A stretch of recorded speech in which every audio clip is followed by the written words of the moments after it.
Кыргызстанда тойономика деген нерсе бар да. Кыргызстанда ошол канча бир жыл мурда эсептесек, экономисттер отуруп алып 2 миллиард доллар ошол тойго жана ар кандай ошол кара кассаларга, шеринелешке, ошол ар кандай баягы куда сөк тосконго жана башка той түрлөрүнө кете берет экен да. Тилекке каршы ушул кеткен акчанын баары жок болот да, ушул королот. Тилекке каршы тойдон желген тамак аш кайсы бир бөлүгү синет, кайсы бир бөлүгү сиңбей калат да. Тамак ашыбыз Кыргызстанда аябай майлуу. Мурун тоо этегинде жашап, суукта ошол мөңгүлөрдү ашып ары бери чуркасак жакшы сиңилчи. Азыр болсо андай тамак аштар албетте сиңбейт. Шаар ичинде отурасың кондиционердин астында же кышында эме мешти, тецти жагып коюп, же болсо ошол көмүр жагып коюп, жылуулукта отурасың да кандайдыр бир нерсе деңгээлде. Ошондуктан жеген тамак аш кайра зыян да. Тойдон аябай көп ысырап кылып сарпталган тамак аштардын баары кайра эле зыянга учуратат денеңди.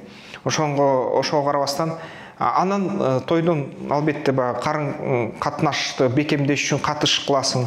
Бирок катыштан сен дайыма утуласың да. Анткени бул акча баягы ден соолукка зыян кылуу үчүн тамакты көп аша ичкенинге бир сокку берет. Ошол ичкендерге, тойдун катышуучуларына бир четинен ысырап болот да.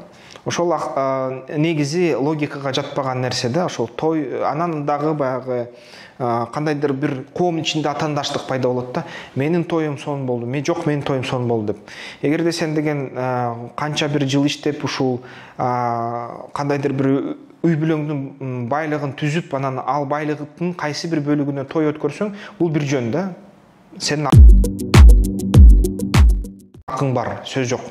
Бирок эгерде ошондой байлык түзө элек болсоң, анда ар бир кетирген тыйының бул деген жакырчылыкка дагы бир кадам. Анткени убакыт өтөр менен, жыл өтөр менен сен жашарбайсың да, карыйсың.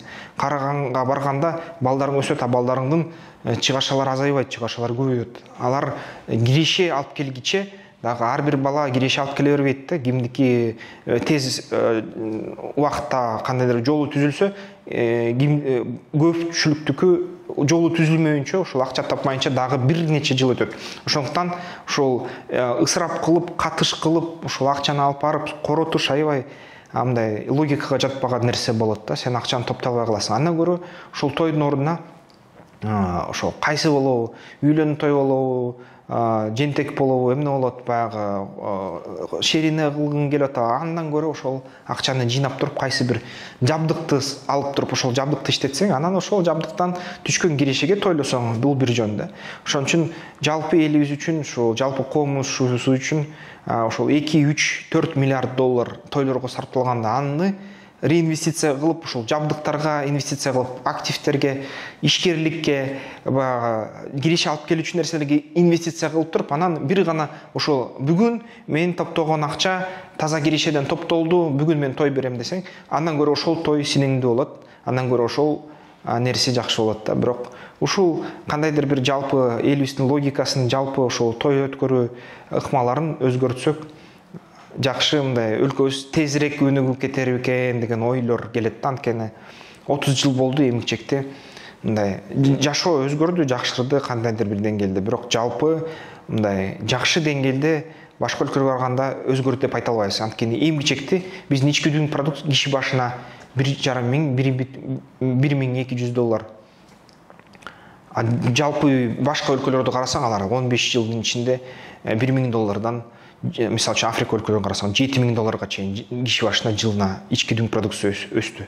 Биздики өспөй жатат да. Ушул ойлондурчу нерсе болуш керек бизге.